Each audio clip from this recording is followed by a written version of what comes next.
আসসালামু আলাইকুম। প্রিয় খামারি ও ভাই-বোনেরা যারা আমার ভিডিওটা দেখছেন সবাইকে আমার পক্ষ থেকে স্বাগতম। প্রিয় খামারি ভাই-বোনেরা, আপনারা অনেকেই হাঁস পালন করেন, আবার অনেকে হাঁস পালন করবেন। আপনাদের জন্য আজকে আমার এই ভিডিওটা। দেখেন, হাঁস পালন করলে শুধু লস আর লস, লস আর লস আপনারা সেইটা সবাই বলে।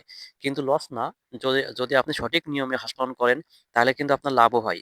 দেখেন, এই হাঁসগুলোকে আপনি দিনের বেলা একটু কিছু পরিচর্যা আছে। দিনের বেলা আপনাকে রাখতে হবে আপনার হচ্ছে যে রৌদ্রময় স্থানে এবং শুকনো স্থানে। দেখেন, আমার বাড়ি থেকে কিন্তু আমার হাঁসগুলোকে রাখছি আমি অনেক দূরে। আমি আগে যেখানে রাখতাম সেখানে কিন্তু মূলত আপনার ছায়াযুক্ত ছিল। যার কারণে আমার হাঁসের কিন্তু অনেক ঠান্ডা লাগে। কিছু হাঁস মারা গেছে। যার কারণে আমি কিন্তু আমার বাড়ি থেকে একটু দূরে এই হাঁসগুলো রাখছি।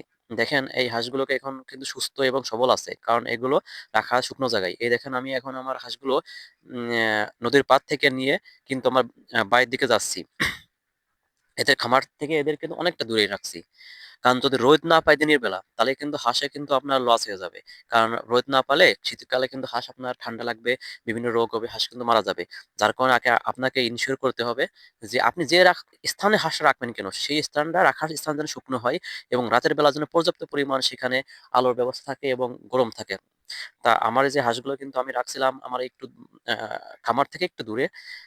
যার কারণে আমি ওইখান থেকে হাঁসগুলো কিন্তু এখন সন্ধ্যার আগ দিয়ে আমার বাড়ি নিয়ে আসতেছি।